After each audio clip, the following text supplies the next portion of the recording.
My name is Natalie Reeves. I'm a death doula. I've been doing this work for 8 years, helping people through their final days, helping families process, helping death be less frightening, less lonely, less unknown.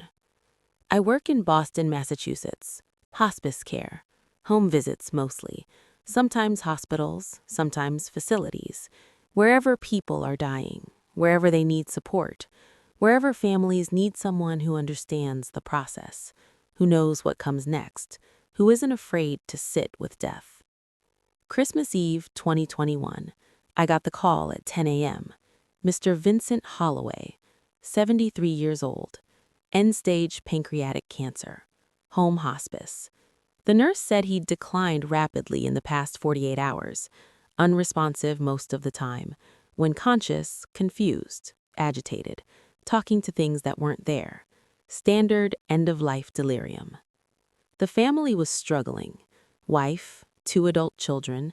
They needed someone there, someone who could explain what was happening, what to expect, how to be present without fear. That's my job.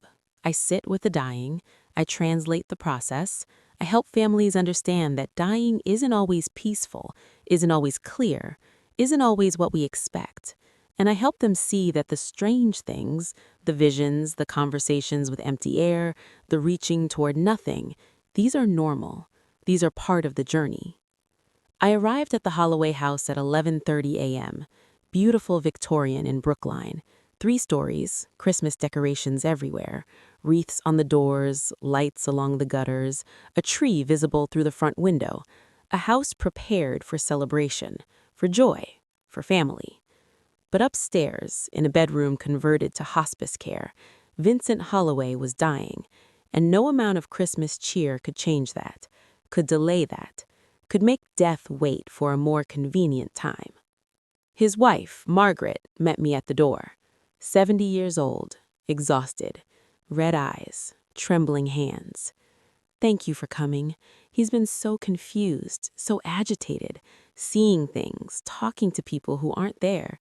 The nurse said it's normal, but She couldn't finish. "It is normal," I said gently. "Terminal lucidity, end-of-life visions, the brain processing death. It can be unsettling, but it's part of the process." She led me upstairs. The bedroom was dim, curtains drawn, 1 lamp on. Medical equipment everywhere, oxygen concentrator humming, IV pole with morphine drip, hospital bed in the center. Vincent small in it, gaunt, gray, breathing shallow and irregular. His daughter sat beside the bed, maybe 45, reading aloud from a book, her voice soft, steady, comforting.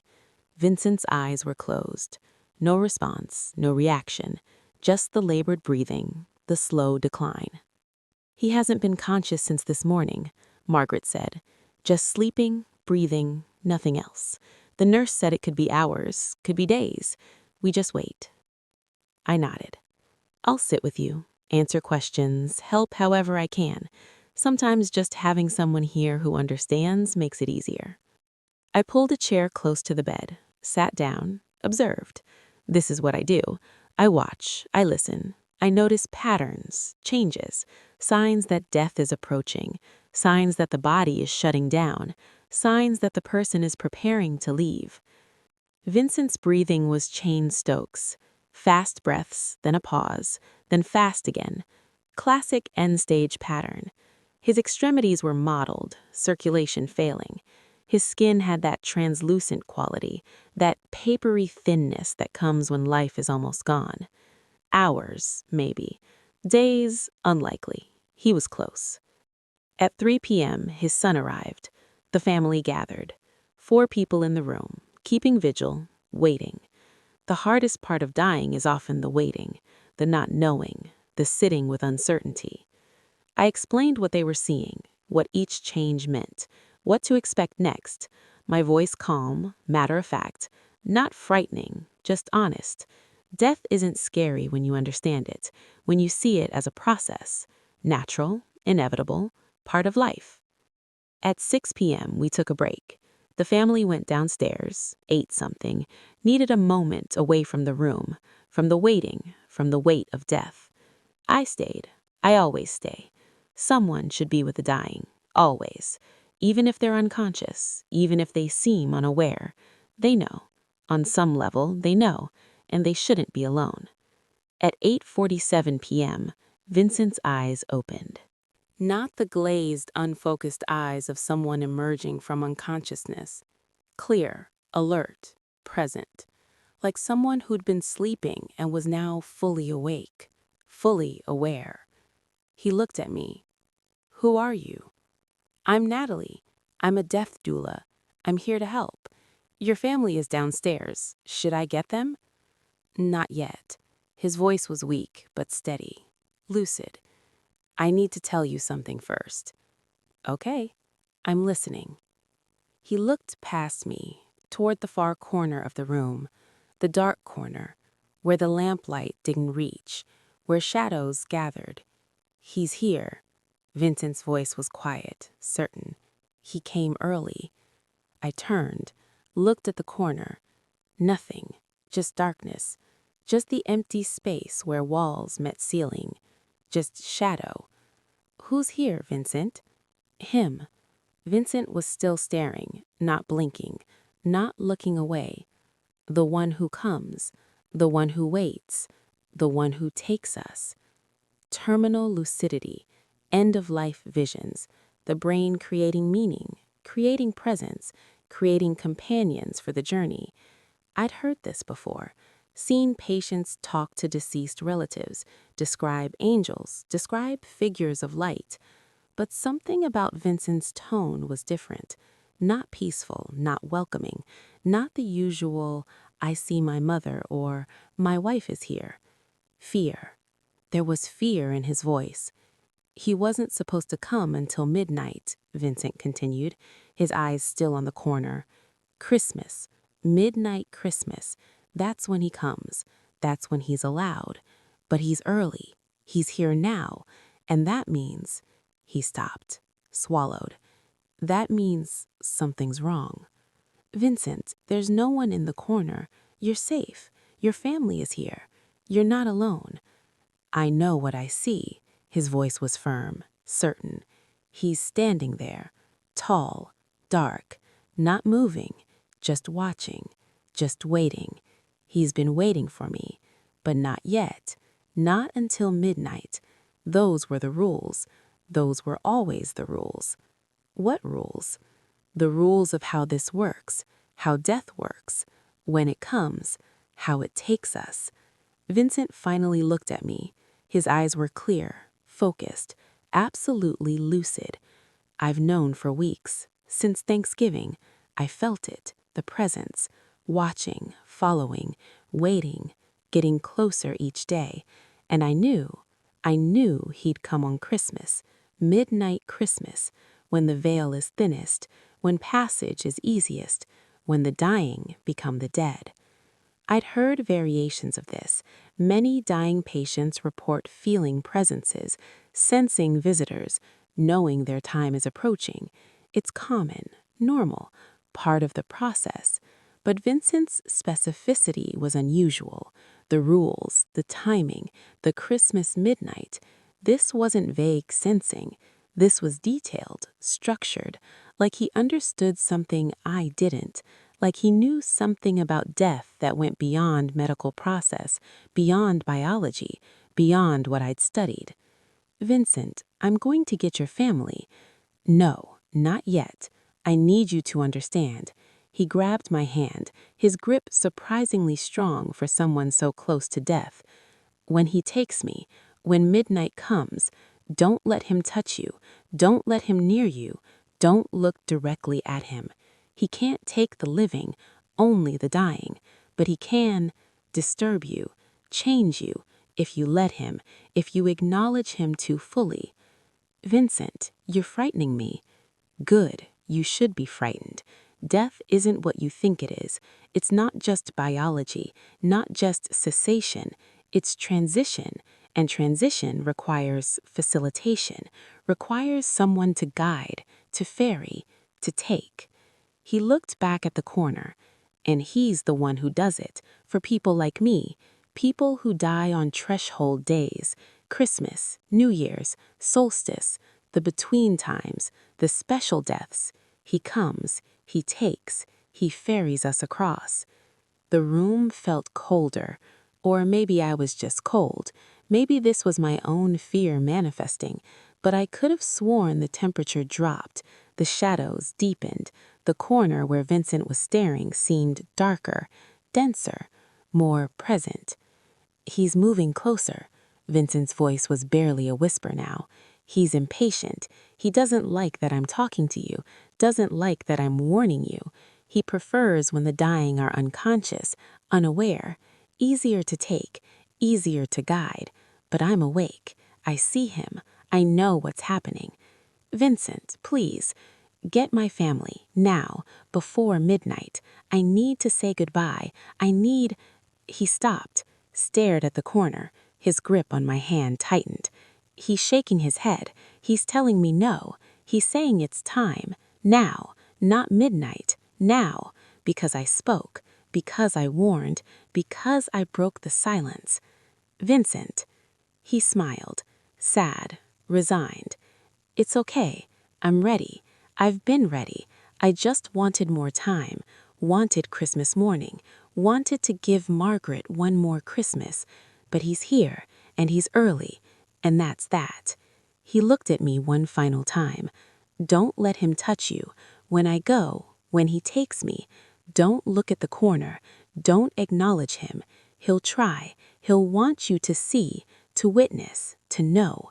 But don't, please. Stay with the living. Stay in the light. Then he looked back at the corner, at the darkness, at whatever he saw standing there. I'm ready, he said. Not to me, to the corner, to the presence, to death itself. Take me. His grip relaxed, his breathing stopped, just stopped, mid-breath. No final exhale, no struggle, no rattle, just cessation, immediate, complete. Time of death, 8:59 p.m., December 24th, Christmas Eve, 4 hours before midnight.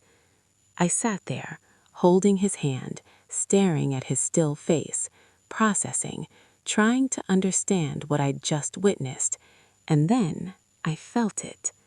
Cold, not air conditioning, not draft, something else, presence, weight, attention, coming from the corner, from the darkness, from the place Vincent had been staring. I didn't look, didn't turn my head, didn't acknowledge, but I felt it move, felt it pass, felt it flow across the room, toward the bed, toward Vincent, toward what remained, and then warmth, sudden, complete, like the cold had never been there, like the room had returned to normal, like whatever had been present was now gone, taking Vincent with it, to wherever the Christmas dead go, to whatever waits beyond. I called the family up. They came. They cried. They held him. They said goodbyes to a body that was already empty, already gone, already taken. I did my job, explained what had happened, walked them through next steps, called the funeral home, completed the paperwork, provided comfort, support, presence. But I didn't tell them about the corner, about the presence, about Vincent's warning, about the cold that passed through the room, about the feeling of something ancient and patient and inevitable taking what it came for. What would I say? That their husband and father claimed death itself was standing in the corner? That he warned me not to look? That I felt something move through the room when he died? They'd think I was crazy. Or worse, they'd think I was adding to their trauma, making their loss more frightening, more uncertain, less comprehensible. So I said nothing, just did my job, just helped them through. But I haven't forgotten, haven't stopped thinking about it, haven't been able to rationalize it away. Vincent Holloway died at 8:52 p.m. on Christmas Eve, 4 hours early. Not the midnight he expected, not the time he thought he'd been promised. Because he spoke, because he warned, because he acknowledged the presence too directly. And it changed the rules, made death come early, made the taking immediate. I've sat with 63 dying people in 8 years. I've heard countless end-of-life visions, seen patients reach for invisible hands, heard them talk to deceased loved ones, watched them describe angels and lights and tunnels. But Vincent was different. Vincent was specific. Vincent wasn't hallucinating comfort. He was describing mechanism, rules, process. Like death wasn't just biological cessation, but actual transition, actual passage, actual ferry from here to there. And someone facilitates that passage, especially on threshold days, on the between times, on Christmas, on nights when the veil is thin and the dying becomes the dead, and something old and patient comes to guide the way. I still work as a death doula, still sit with the dying, still help families process grief and loss and the impossible weight of goodbye. But I'm more careful now, more aware. I watch corners. I notice cold spots. I feel for presence, for weight, for attention that doesn't come from the living. And when patients talk about someone in the room, someone waiting, someone watching, someone here for them, I don't dismiss it as quickly anymore. Don't label it hallucination without consideration. Don't assume biology explains everything. Because Vincent warned me, and I felt what he described. The cold, the movement, the sense of something ancient taking what it came for. Death isn't just cessation, it's transition, and transition requires a guide, a ferry, something that knows the way. And on Christmas Eve, on threshold nights, on between times, it comes, patient, inevitable, waiting in dark corners for midnight, for the moment when passage is easiest, when the dying can be guided, when the rules allow taking. But if you speak, if you warn, if you acknowledge too directly, it comes early, takes immediately, changes the rules because you broke the silence. Vincent tried to give me knowledge, tried to protect me, told me not to look, not to acknowledge, not to let it touch me. I listened. I didn't look at the corner, didn't turn my head, didn't see, but I felt it, and I know it was there. Something tall, dark, patient, ancient, standing. My name is Sophie Brennan. I'm a death doula. I've been doing this work for 6 years, sitting with the dying, helping families understand the process, making death less frightening, less isolating, less unknown. I work in Portland, Oregon, mostly hospice care, home visits, sometimes facilities, wherever people are dying and need someone who isn't afraid to be present, who understands the journey, who knows that death is as natural as birth, just harder to witness, harder to accept. Christmas night, 2020, I got the call at 7 p.m. Mrs. Amelia Foster, 92 years old, end-stage congestive heart failure, home hospice. The nurse said she'd declined rapidly in the past 12 hours, labored breathing, minimal responsiveness. Hours left, maybe less. The family, just one granddaughter, Olivia, needed someone there. Someone who could sit with them through the final moments. Someone who could explain what they were witnessing. Someone who could make death feel less terrifying. That's what I do. I translate the dying process. I help families see that the strange things, the visions, the reaching, the seeming awareness of things we can't perceive, these are normal. These are part of letting go, part of transitioning from here to wherever we go next. I arrived at Mrs. Foster's house at 7:45 p.m., small craftsman bungalow in southeast Portland, Christmas lights still on, tree visible through the front window, stockings hung on the mantel. A house that had celebrated Christmas that morning, a house where life continued even as death approached. Olivia met me at the door, late 20s, red eyes, exhausted.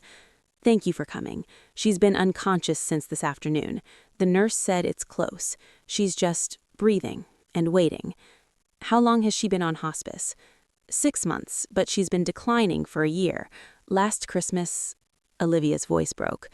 "Last Christmas we thought it would be her last, but she rallied, made it through, told me she'd see one more, and she did.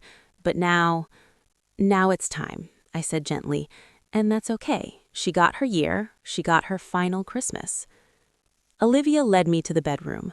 Small, cozy, a hospital bed positioned where a regular bed had been, medical equipment humming quietly, oxygen concentrator, IV pole with morphine drip, the infrastructure of dying at home. Mrs. Foster lay small and still in the bed, white hair, fragile frame, skin translucent, breathing shallow and irregular, that distinctive pattern, Chine-Stokes respiration, fast breaths, long pause, fast breaths again, the body struggling, the organs shutting down, death approaching. "She was alert this morning," Olivia said quietly, opened her eyes, said "Merry Christmas," smiled at me, then went back to sleep. Haven't heard her speak since. I nodded. That's common. Terminal lucidity, a final moment of clarity before the body completes its shutdown. It's a gift, a final goodbye. She seemed happy, peaceful, like she was content, like she got what she wanted. We sat together, vigil, the waiting that defines so much of death work, the sitting with uncertainty, with the slow, inexorable process of a body letting go, of life transitioning to whatever comes next. At 9 p.m., Olivia went to make tea. Call me if anything changes, if she wakes, if anything happens. I promised, and I stayed, watching Mrs. Foster breathe, counting the pauses, noting the changes, the modeling of her hands, the cooling of her extremities, the slowing of her pulse, all the signs that death is hours away, minutes maybe. The house was quiet, just the hum of equipment, the soft wheeze of Mrs. Foster's breathing, the distant sound of traffic, normal sounds, safe sounds. At 9:47 p.m., Mrs. Foster's breathing changed, slower, longer pauses, 10 seconds, 15, 20, then a sudden gasp, and the fast breathing would resume, the pattern of active dying, the final stage. I moved closer, took her hand, cold, small, papery skin over delicate bones. "You're not alone, Amelia. Olivia's here. I'm here. You're safe.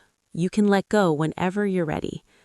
I've said those words dozens of times, to dozens of dying people. Some hear, some don't. But the words matter. The presence matters. No one should die alone. Even if they can't respond, even if they seem unconscious, they know. On some level, they know. At 10:03 p.m., Mrs. Foster's eyes opened. Not the glazed, unfocused eyes of someone barely conscious. Clear, alert, present. She looked at me with complete awareness, complete recognition of her situation, complete presence in the moment. "You're the doula," she said. Her voice was weak but steady, clear, like someone who'd been sleeping and was now awake, fully awake. "Yes, I'm Sophie. I'm here to help. Should I get Olivia?" "In a moment." She was looking up, at the ceiling, her expression changing, softening. "Do you hear them?" "Hear what, Amelia?" "The children, singing." She smiled, small, peaceful. "They're singing Christmas carols, just like last year, just like they promised." I listened. The house was silent except for the equipment hum, the oxygen concentrator, the soft wheeze of her remaining breaths. No singing, no voices, no children. "I don't hear anything," I said gently. "What do you hear?" Silent night. She was still looking up, her eyes tracking something I couldn't see, following movement I couldn't perceive. They're singing Silent Night, children's voices, so pure, so clear. They're gathered around my bed, 6 of them, maybe 7, all in white, all glowing, all singing. End-of-life visions. I'd witnessed this before. Dying patients describing music, voices, angels, deceased loved ones singing hymns. It's common, normal. The brain creating comfort, creating welcome, creating companions for the final journey. That sounds beautiful, Amelia. It is beautiful. Her voice was full of wonder, of joy. They came last year too, Christmas night. I was so sick, thought I was dying, and they appeared, right here in this room, singing.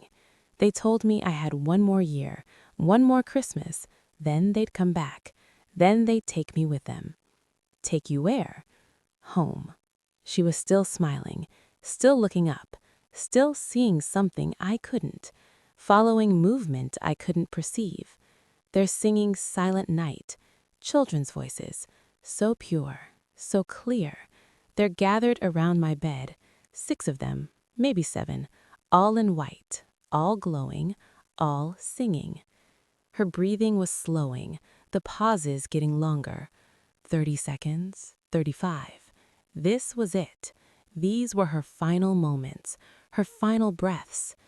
They're reaching for me, she whispered. Their hands, so small, so gentle. They're telling me it's time, telling me to come, telling me not to be afraid.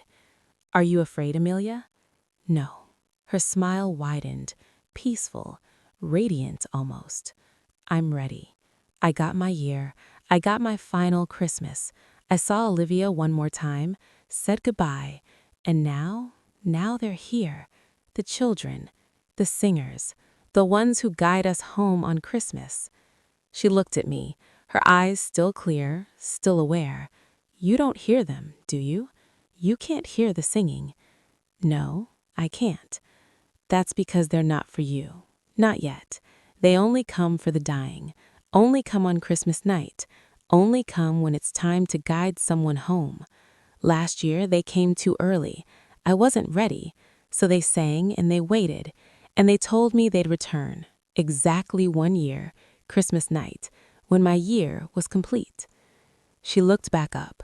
They're so beautiful, their voices, their faces, their light. I wish you could see them. I wish you could hear. I believe you see them, Amelia. I believe they're here. They are. Her voice was fading, getting quieter, farther away. They're here, and they're singing, and it's time. Time to go. Time to join them. Time to be part of the eternal choir, the Christmas children who sing for the dying, who guide us home, who make death beautiful instead of frightening. Her breathing stopped, paused. 30 seconds, 40. I waited for the next breath, for the gasp, for the resumption, but it didn't come. Her eyes were still open, still looking up, still seeing something, her expression peaceful, joyful even, like she was hearing the most beautiful music, like she was watching something wonderful, something I couldn't perceive. And then, very slowly, her eyes closed. Her face relaxed completely. The struggle ended. The journey concluded. Time of death, 10:07 p.m., December 25th, Christmas night. I sat there, holding her hand, the room silent except for the equipment, the oxygen concentrator still running, the IV pump still humming, but no breathing, no life. Just the shell that remained when Amelia Foster left to join the singing children, to become part of whatever chorus guides the dying home on Christmas.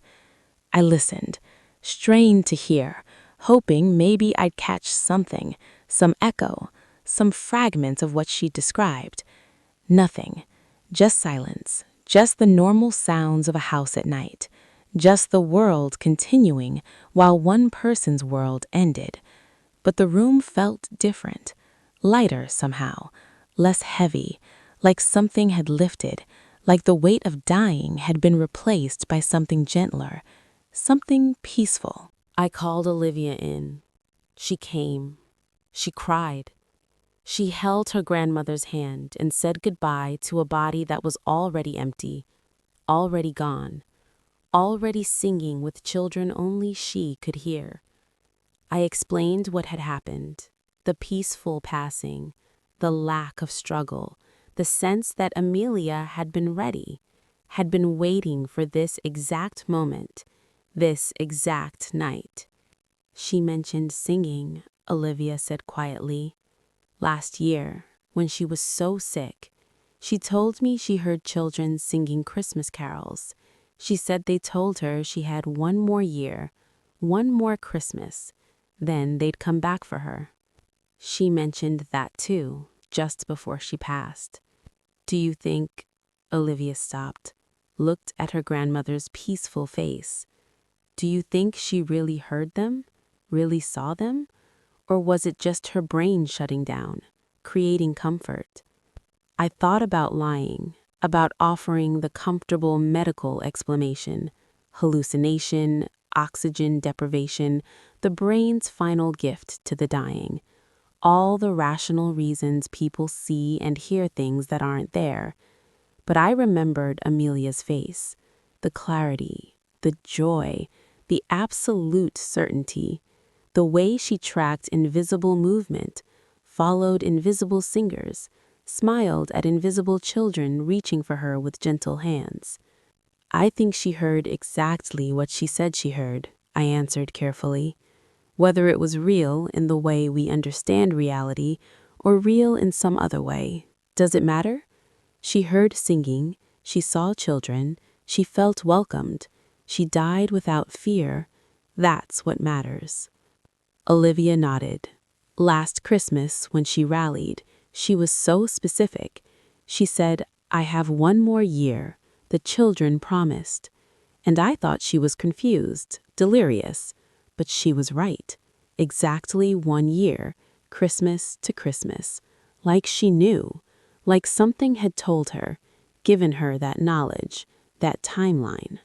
Some people do know. Some people sense their time, feel the approaching end, and on threshold days, Christmas, New Year's, birthdays, death seems to wait, seems to hold back, seems to allow people to reach those meaningful moments before letting go. She loved Christmas, loved children, even though she never had kids of her own. She volunteered at elementary schools for 40 years, reading to children, teaching them. She said their voices were the purest sound in the world, their singing the most beautiful music. I looked at Amelia's face, still peaceful, still smiling slightly, like she was listening to something wonderful, even in death.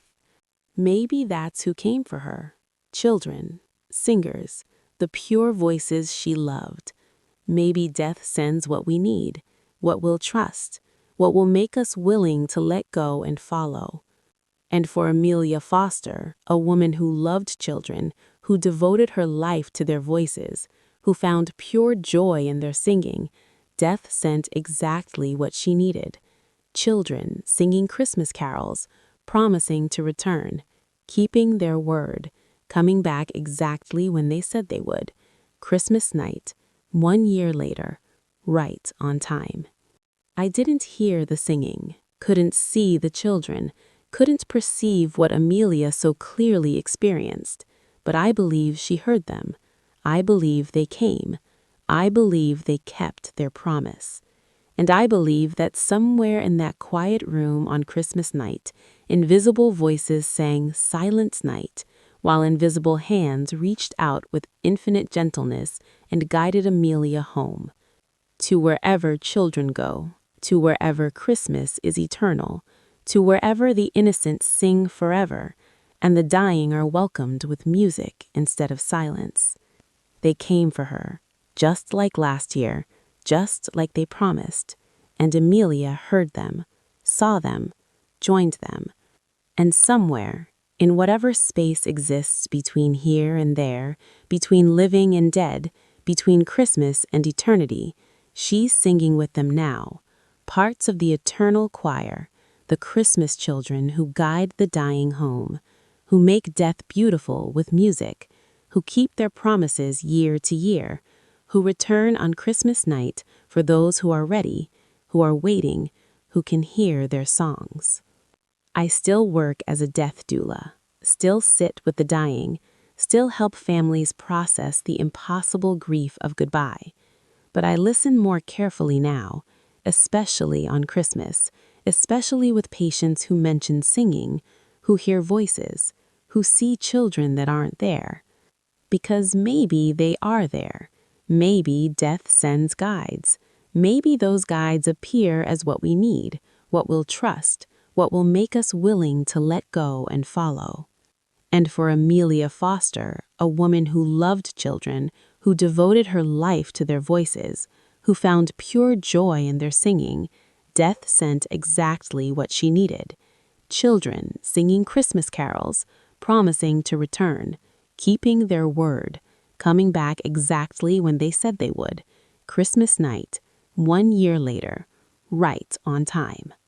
I didn't hear the singing, couldn't see the children, couldn't perceive what Amelia so clearly experienced, but I believe she heard them.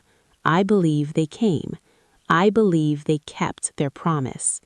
And I believe that somewhere in that quiet room on Christmas night, invisible voices sang Silent Night, while invisible hands reached out with infinite gentleness and guided Amelia home.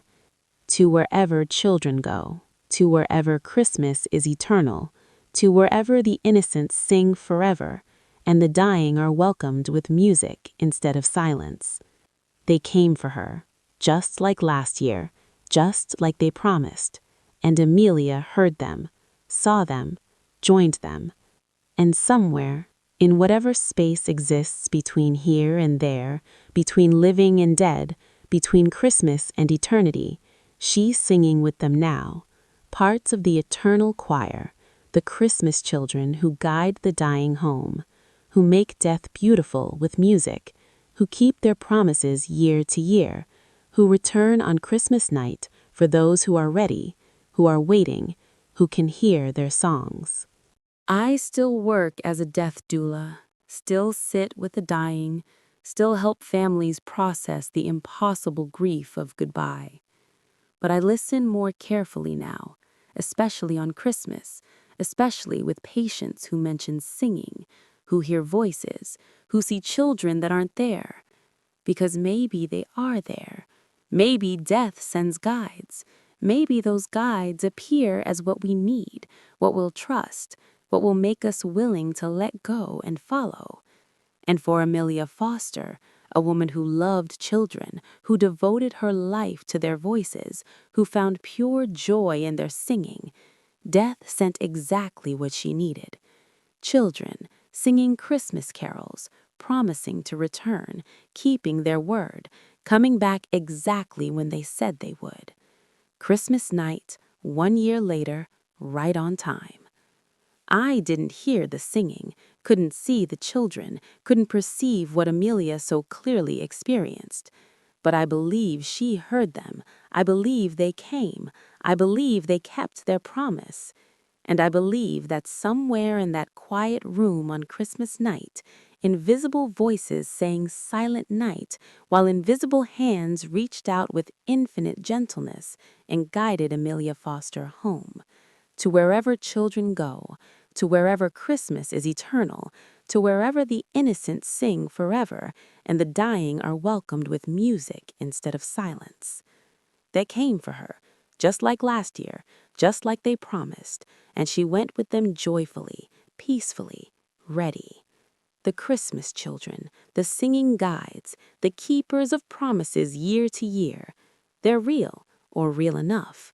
Real in the way that matters when you're dying and need comforts and hear music that no one else can hear. And on Christmas night, if you listen carefully enough, maybe you'll hear them too. The children singing, the pure voices, the eternal choir that guides us home. If you're ready, if it's time, if they've come for you. Silent night, holy night, all is calm, all is bright.